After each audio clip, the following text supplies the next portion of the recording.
Hola, yo soy Shana Y yo soy Elena, y nosotras vamos a hablar del realismo. en nuestro programa de radio.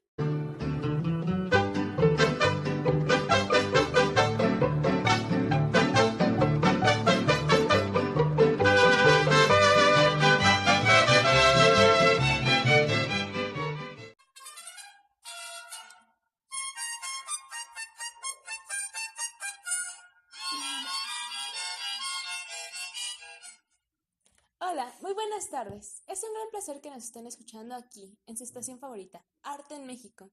Yo soy Elena y al lado mío compartiendo cabina está Valeria. Muy buenas tardes. Hoy les tenemos preparado un gran programa y es que hoy hablaremos de la corriente realista en México. Para empezar, tenemos que definir qué es la corriente realista. Bueno, esta corriente fue una tendencia artística de Europa.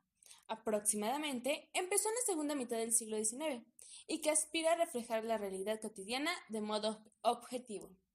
Y es que el realismo es un estilo que refleja la realidad histórica y que no copia objetos mitológicos, religiosos o alegóricos. De hecho, el realismo surge como un movimiento opuesto al romanticismo e intenta trasladar la realidad al arte. Antes de adentrarnos en el tema, algunos datos curiosos.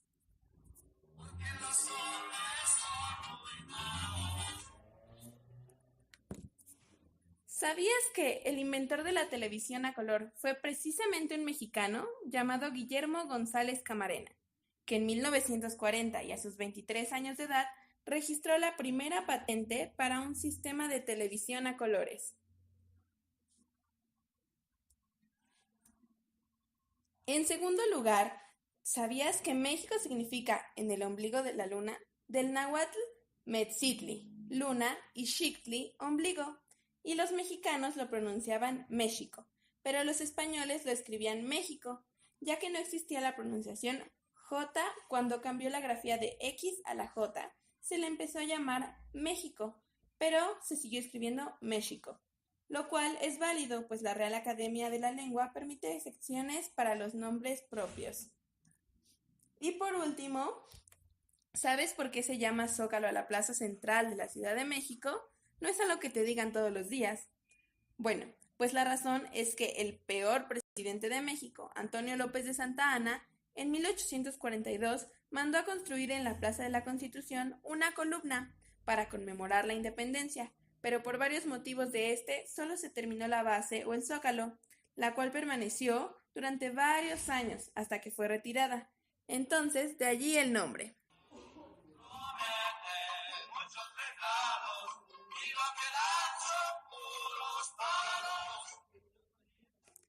De vuelta en la cabina, comencemos con el realismo en México. En México, esta corriente se desarrolló durante el Porfiriato, que abarcó de 1877 a 1910. Este periodo se caracterizó por el impulso de la economía, pero también por brutales represiones contra los políticos inconformes.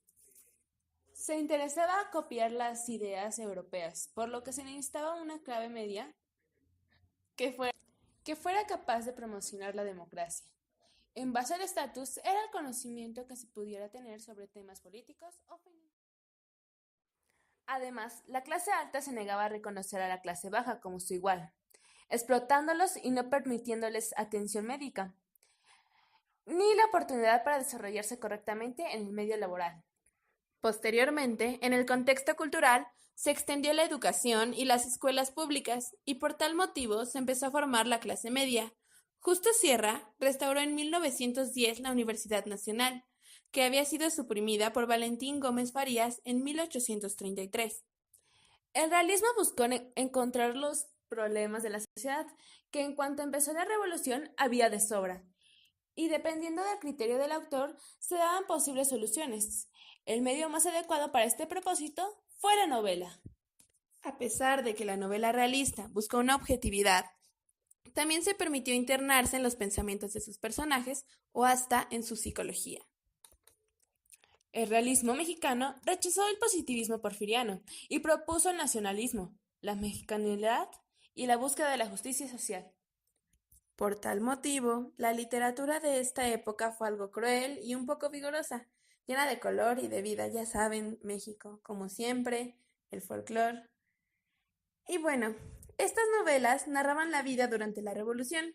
Hubo grandes novelistas, como Emilio Rabasa, José López Portillo y Rojas, Rafael Delgado, Ángel de Campo, Heriberto Frías, Federico Gamboa y Carlos González Peña, entre otros. Uno de los mayores exponentes de esta corriente fue Ignacio Manuel Altamirano. Entre sus mejores obras se encuentra Clemencia, El Zarco y Navidad en las montañas. Se dice que los autores mexicanos leían y admiraban muchísimo a los escritores realistas europeos, como el francés Balzac y su Comedia Humana, a Benito Pérez Galdós, el historiador y cronista español, con su obra Episodios Nacionales, y también al español José María de Pereda, que con sus novelas regionalistas inspiró la obra del mexicano Rafael Delgado. De Inglaterra llegaron obras como Oliver Twist, de Charles Dickens. Estas influencias contribuyeron a que los autores mexicanos reflejaran en sus obras, cada vez con mayor énfasis, descripciones objetivas de la realidad, sin abandonar las reminiscencias románticas, como el sentimentalismo. Surgieron así autores realistas como Heriberto Frías, que en su obra Tomo Chic refleja las tensiones sociales del porfiriato. Rafael Delgado, que en sus cuentos y novelas expresó los prejuicios de la vida provinciana, como en su relato Asesinato en la Palma Sola, que forma parte de los cuentos reunidos en la obra. Una obra que habla de esta época es Como agua para chocolate, y ahora les vamos a leer un pequeño fragmento. Tal vez no entiendan como tal la historia, pero es muy interesante las situaciones que se daban en dicha época.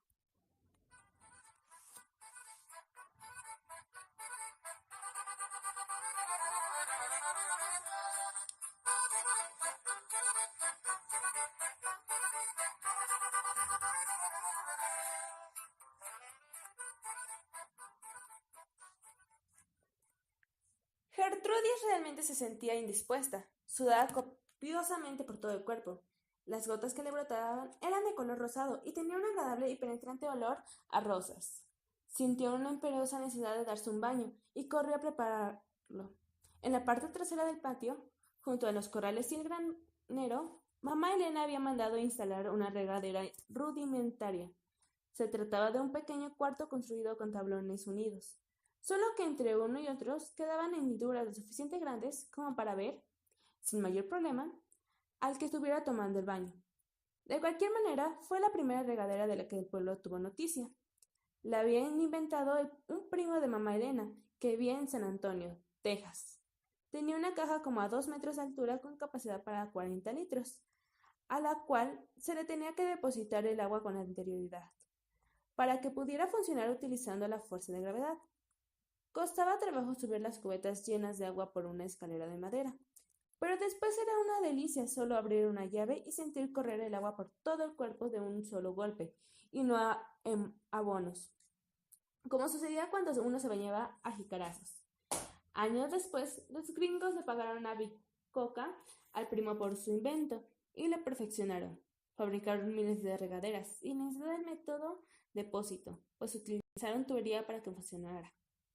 Si Gertrudis hubiera sabido, la pobre subió y bajó como 10 veces cargando las cubetas. Estuvo a punto de desfallecer, pues este brutal ejercicio intensificaba el abrasador calor que sentía. Lo único que la animaba era la ilusión de refrescarse en el baño que la esperaba, pero desgraciadamente no lo pudo disfrutar, pues las gotas que caían de la regadera no alcanzaban a tocarle el cuerpo, se evaporaban antes de rozarla siquiera. El calor que despedía su cuerpo era tan intenso que las maderas empezaron a tronar y a arder. Ante el pánico de morir abrazada por las llamas, salió corriendo del cuartucho, así como estaba, completamente desnuda. Para entonces, el olor a rosas que su cuerpo despedía había llegado muy, muy lejos, hasta las afueras del pueblo, en donde revolucionarios y federalistas libraban una cruel batalla. Entre ellos sobresalían por su valor el villista S., el que había entrado una semana antes a Piedras Negras y se había cruzado con ella en la plaza. Una nube rosada llegó hasta él, lo envolvió y provocó que saliera a todo galope hacia el rancho de mamá Elena. Juan, que así se llamaba el sujeto, abandonó el campo de batalla, dejando atrás un enemigo a medio morir, sin saber para qué. Una fuerza superior controlaba sus actos, lo movía a una poderosa necesidad de llegar lo más pronto posible al encuentro de algo desconocido en un lugar indefinido. No le fue difícil dar. Él sí llegaba al olor del cuerpo de Gertrudis. Él, sin dejar de galopar, para no perder tiempo, se inclinó, la tomó de la cintura, la subió al caballo delante de él, pero acomodándola frente a frente, y se la llevó. Como podrán ver, en esa época era muy normal que los soldados, los villistas o los zapatistas se llevaran a las mujeres. Muchos pueblos acostumbraron a que las muchachas se fueran al cerro y se escondieran para que de esa manera no se las pudieran llevar. En la historia que les acaban de leer no fue como tal un secuestro, pero tampoco fue consensuado el que se la llevara. Esta obra es muy interesante, pues refleja algunos problemas que tenían las familias que no eran ni de clase baja ni de clase alta. También nos refleja muchos estereotipos que se mencionan, tales como el que la hija mayor debía quedarse a cuidar a su madre y no podía casarse, ni tener novio, ni tener hijos, ni tener esposo, nunca.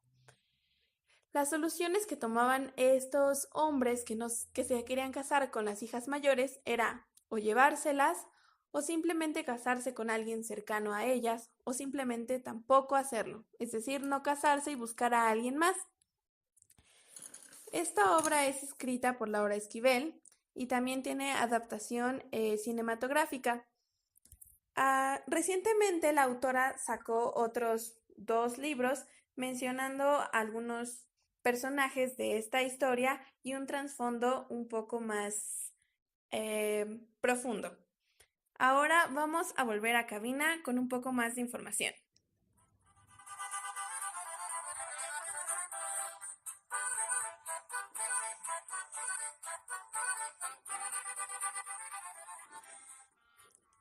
Valeria ahora les hará mención de algunas características de la literatura de esta corriente, y luego regresamos conmigo para hablar de sus etapas. Para empezar, en el realismo es característico el uso de la descripción detallada, cuidadosa y esmerada. El uso del párrafo largo y complejo, la expresión objetiva y racional de la realidad, y como característica principal, las obras se podría decir que son un espejo de la realidad del momento. Bueno, la primera etapa fue el prerealismo, el cual empezó en 1850.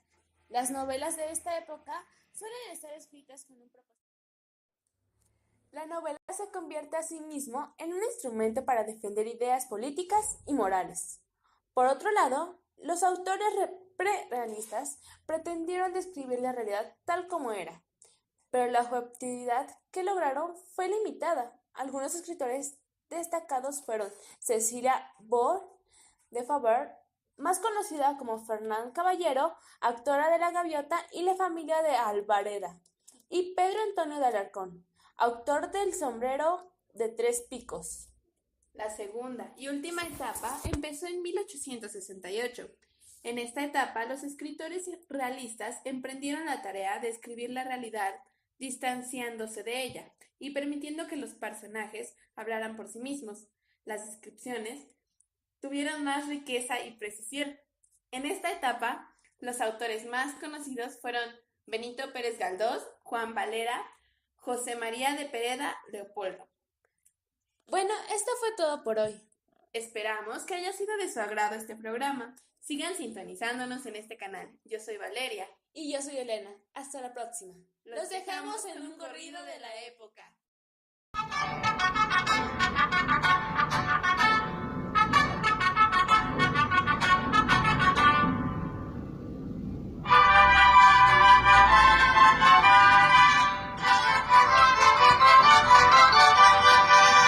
En lo alto de una abrupta serranía, acampado se encontraba un regimiento y una moza que valiente lo seguía, locamente enamorada del sargento. Popular entre la tropa la delita, la mujer que el sargento idolatraba, porque más de ser valiente era bonita, que hasta el mismo general la respetaba.